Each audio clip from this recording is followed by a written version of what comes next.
I thought my husband's secret messages were to his boss. Until I read the last one. Hi, everyone. Before we get into today's video, I need your help. We've noticed that the channel's reach has been dropping a bit, and one of the best ways you can support us is by subscribing. It's quick, free, and helps us keep bringing you new and interesting stories. Your support means the world to us, and together we can grow this channel. Thank you so much. Now let's get to today's story.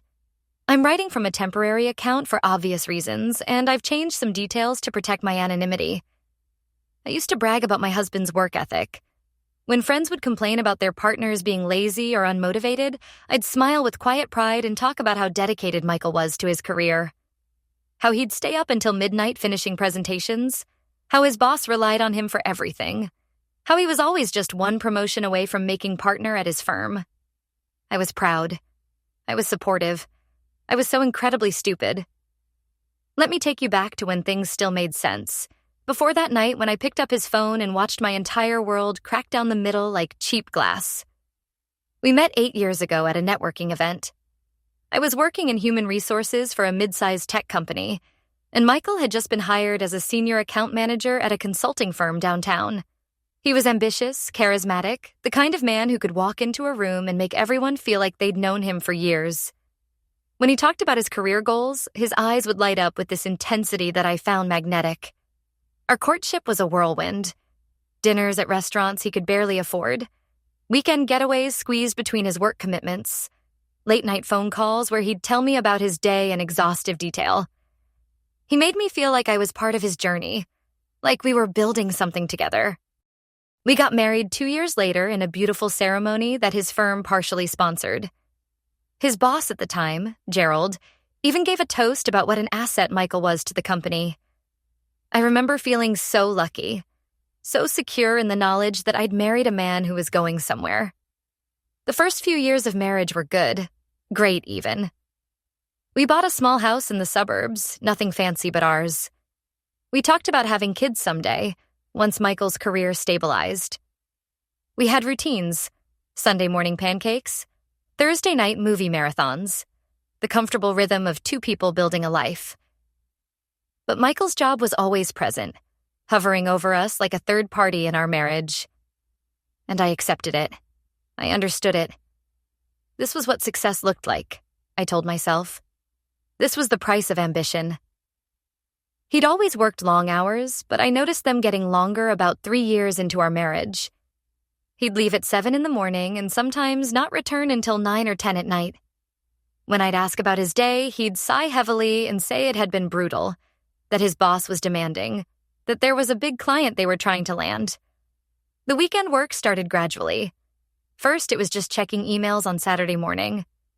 Then it became a few hours in the home office. Then it became full Sundays where he'd be glued to his laptop, barely looking up when I brought him coffee or lunch. His phone became an extension of his body. He'd check it constantly during dinner, during conversations, during the rare moments when we were supposed to be present with each other. When it buzzed late at night, he'd grab it immediately, his face illuminated by the screen's glow as he typed rapid responses. When I'd ask who was texting so late, the answer was always the same. My boss. Just work stuff. Nothing important. Jennifer was his boss. She'd taken over his division about 2 years ago, and from everything Michael told me, she was intense. Brilliant, but demanding. She expected excellence and wasn't afraid to reach out at any hour if something needed to be handled. Michael spoke about her with a mixture of frustration and admiration. She pushed him hard, he said, but she was making him better at his job.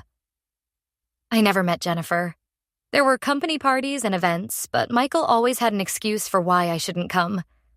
The events were boring, just shop talk. They were mostly clients, not spouses. It would be a late night, and he didn't want me to have to deal with it. I didn't push. I trusted him. God, I trusted him so completely. Looking back now, I can see all the signs I dismissed. The way he started password protecting his phone when he'd never done that before. The way he'd angle the screen away from me when typing. The new cologne he started wearing. Something expensive and different from what I'd bought him for Christmas. The gym membership he suddenly activated, coming home showered and energized at odd hours. The emotional distance that crept in so slowly, I barely noticed it was happening. Our conversations became surface level. How was your day? Fine. Yours. Did you pick up milk? Yes. Don't forget we have dinner with my parents Saturday. Okay. The intimacy disappeared. We went from making love twice a week to twice a month to barely at all. When I tried to initiate, he'd say he was exhausted from work, that his mind was too cluttered, that he just needed to decompress. I'd lie there in the dark next to him, feeling rejected and confused, wondering what I'd done wrong. I started dressing nicer, trying to get his attention. I'd wear the outfits he used to love, put on makeup even when we were just staying home. He barely noticed. His eyes would flick over me with polite disinterest before returning to his phone. I suggested couples therapy once. He looked at me like I'd suggested we burn the house down. Therapy? Why? We're fine. I'm just stressed with work. It'll calm down soon. It never calmed down. About 6 months ago, things intensified. He started taking calls in another room, closing the door behind him. I'd hear his voice through the walls, low and murmuring, occasionally laughing at something. When he'd emerge, I'd ask casually who he'd been talking to. Jennifer, client emergency. You know how it is. I knew how it was. He started going on more business trips, quick overnights to meet clients in other cities, weekend conferences that he absolutely had to attend. He'd text me from hotel rooms, saying he missed me, that he couldn't wait to be home, sending photos of boring conference halls and hotel room desks covered in paperwork. The photos always felt staged, like he was performing the role of devoted husband while his mind was somewhere else entirely. I started feeling crazy. I'd find myself wondering if I was imagining things, if I was being paranoid and insecure. My friends would tell me I was lucky to have such a hardworking husband, that at least he wasn't out at bars or gambling or doing any of the obviously destructive things their partners did. But something felt wrong. It felt wrong in my gut, in that instinctive place that knows truth even when your brain is desperately trying to construct alternative explanations. I'd catch him smiling at his phone with an expression I rarely saw directed at me anymore. Soft, warm, present. Then he'd notice me watching and the expression would shutter closed, replaced by something neutral and distant. Who are you texting? I'd ask, trying to keep my voice light. Just coordinating with Jennifer about tomorrow's meeting.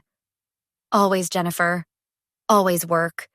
Always some urgent matter that required immediate attention at 10 o'clock at night or 6 in the morning or during dinner or during the rare moments we had together. I started to resent Jennifer. This woman I'd never met, who seemed to have more access to my husband than I did. I'd imagine her as cold and demanding, cracking a whip over Michael's head, stealing all his time and energy until there was nothing left for me. I never imagined the truth. 3 weeks ago, Michael's behavior shifted again. He became more careful, more guarded. He started deleting his messages immediately after reading them. I'd see him typing something, hitting send, then immediately going into his message history and deleting the entire conversation. When I asked him about it, he said it was a security protocol Jennifer had implemented. Sensitive client information couldn't be left on phones. Company policy. Made total sense, right? Except it didn't. I worked in HR. I knew about data security policies. They didn't typically require employees to delete every single text message the moment it was sent. But I didn't push. I swallowed my suspicions and told myself I was being paranoid, that I was letting insecurity poison what was probably just a stressful period in his career. 2 weeks ago, I did something I'd never done before. Something that made me feel sick with guilt even as I was doing it. I tried to unlock his phone while he was in the shower. He'd changed his passcode. It used to be our wedding anniversary. Now it was something else. Something I couldn't guess. I tried his birthday. My birthday. His mother's birthday. Nothing worked. After 3 attempts, the phone locked me out, warning that another incorrect attempt would trigger a security alert.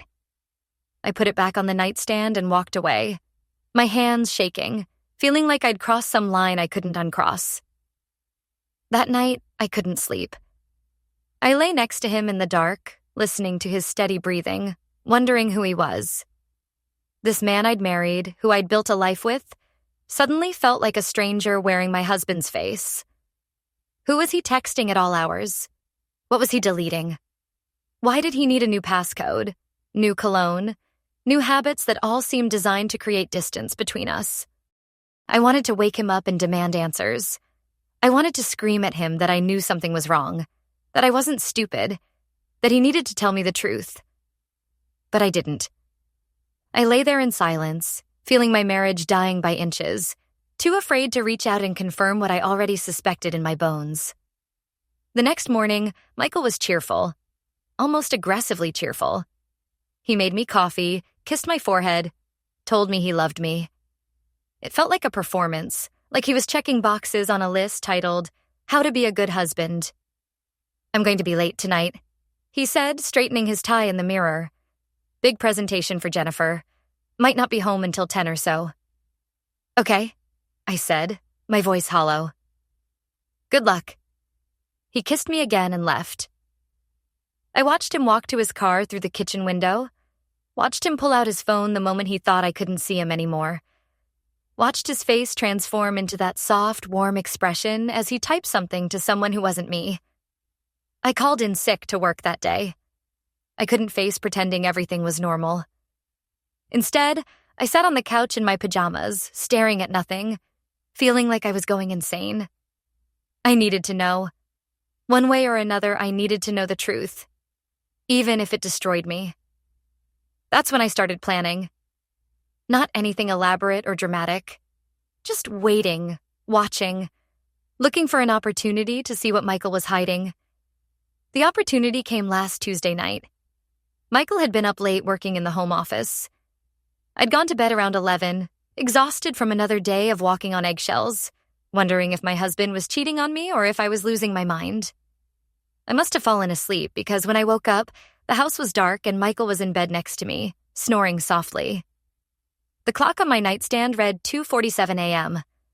I lay there for a moment, disoriented, trying to figure out what had woken me. Then I heard it. A soft buzz from Michael's nightstand. Once. Twice. A text message notification. My heart started pounding so hard I thought it might wake him. I turned my head slowly, looking at his phone where it lay face up on the nightstand, glowing in the darkness. I could see the notification on the lock screen from where I lay. Jennifer. Can't stop thinking about tonight. Everything inside me went cold. My breath caught in my throat. My hands started trembling beneath the covers. Can't stop thinking about tonight. That wasn't a work message. That was something else entirely. Something intimate. Something that confirmed every suspicion I'd been telling myself was paranoia. I should have woken him up right then. I should have confronted him, demanded to know what tonight meant, who Jennifer really was, how long this had been happening. But I didn't. Instead, I slowly reached over and picked up his phone, my hands shaking so badly I nearly dropped it. The screen was still unlocked. He must have fallen asleep without locking it, probably exhausted from whatever tonight had been. I opened his messages. At first, I couldn't find anything. His entire message list was nearly empty. He'd deleted almost everything, just like I'd seen him do. But the conversation with Jennifer was still there, probably because he'd received her message after falling asleep. I opened it with a finger that trembled so badly I had to try twice. The early messages had been deleted. The conversation started from tonight. Jennifer. Leaving now. Thank you for dinner. Michael. Drive safe. Text me when you get home. Jennifer. I will. Tonight was perfect. Michael. It really was. My vision started to blur. I blinked hard, forcing myself to keep reading. Jennifer. I know this is complicated, but I can't help how I feel about you. Michael. I feel the same way. You know I do. Jennifer. When are you going to tell her? My breath stopped. The phone screen swam in front of my eyes. When are you going to tell her? Tell me what? That my marriage was over? That he was in love with someone else? That everything I'd believed for 8 years was a lie? I scrolled up, desperate to see if there was anything else, any context that would make this make sense. The conversation had been deleted, but I could see one more message further up from 3 days ago. He must have forgotten to delete it. Michael, I wish I could wake up next to you every morning instead of going home to a life that doesn't feel real anymore. Something broke inside my chest. An actual physical sensation, like my heart was splintering into pieces that would never fit back together properly. I read it again, and again, and again. A life that doesn't feel real anymore. That's what our marriage was to him. Something that didn't feel real. Something he had to endure before he could get back to her. To Jennifer. To whoever she actually was. How long had this been going on? Weeks? Months? Years? All those late nights at the office. All those business trips. All those phone calls behind closed doors. All those deleted messages. All those times he looked at his phone with that soft expression, the one I'd been so hungry to see directed at me. It had all been her. I don't know how long I sat there in the dark, clutching his phone, reading those messages over and over until they were burned into my brain. It could have been minutes. It could have been hours. Eventually, I heard Michael stir beside me. I quickly locked his phone and set it back on the nightstand, my hands moving on autopilot while my mind screamed. I lay back down and closed my eyes, pretending to sleep, even though I knew I'd never sleep again. Not really. Not the way I used to, when I still believed I was safe, when I still thought I knew who I was married to. Michael's breathing deepened again. He had no idea I knew. He was sleeping peacefully next to me, probably dreaming about her, about the life he wished he had instead of the one that didn't feel real anymore. I stared at the ceiling in the dark, feeling something cold and hard settling in my chest where my heart used to be. By the time the sun came up, I'd made my decision. I got up before Michael's alarm went off. I went downstairs and made coffee with steady hands, even though everything inside me was shaking. I heard him moving around upstairs, getting ready for work. Getting ready to go see her, probably. He came down dressed in one of his expensive shirts, hair perfect, cologne wafting around him like a cloud of lies. "Good morning," he said, kissing my cheek like he always did. Like nothing was wrong. Like he hadn't just destroyed everything we'd built together. "Good morning," I said, my voice calm. Steady. "I have that big client meeting today," he said, pouring coffee. "Probably going to be another late night. Don't wait up." Another late night. Another lie. Another few hours he'd spend with her instead of me. "Okay," I said. "I hope it goes well." He smiled at me. Actually smiled like he was grateful for my support, my understanding, my blind stupidity. "Thanks, babe. You're the best." Then he left. I watched him go, sipping my coffee, feeling nothing. I called in sick to work again. Then I went upstairs to our home office, the one Michael used for his late-night work sessions that apparently weren't work at all. I found what I was looking for in about 20 minutes. Michael was careless with his laptop, probably because he thought I'd never look, that I trusted him too much to invade his privacy. His email was logged in. I scrolled through months of messages, watching the affair unfold in archived conversations he'd been too sloppy to delete. Jennifer wasn't his boss. She was a coworker, someone in a different department who he'd started collaborating with on a project 2 years ago. The emails started professional enough. Then they got friendlier. Then they got flirty. Then they crossed lines that couldn't be uncrossed. I found hotel reservations. Dinner receipts from the nights he said he was working late. Photos they'd sent each other that made me want to throw up. I found everything. Every lie. Every betrayal. Every moment of my marriage that had been contaminated by this woman who'd been there all along, lurking in the background while I played the role of supportive wife. I should have been crying. I should have been falling apart, screaming, breaking things. But I wasn't. I was cold. Focused. clear-headed in a way I hadn't been in months. I screenshotted everything. I forwarded the most damning emails to my personal account. I documented every piece of evidence I could find, building a case against the man who'd promised to love and honor me until death do us part. By the time I was done, it was 3 p.m. Michael had texted saying he'd definitely be home late. Not to worry. Just work stuff. I texted back a smiley face emoji and went to see a divorce lawyer. Michael came home at 11 that night, looking tired and guilty and completely unaware that his entire world was about to implode. "Hey," he said, dropping his keys on the counter. "Sorry I'm so late." The meeting ran long. "It's okay," I said. "We need to talk." Something in my voice must have warned him because his face went carefully blank, his body language shifting into something defensive. "About what?" I pulled out my phone and opened the screenshots I'd taken.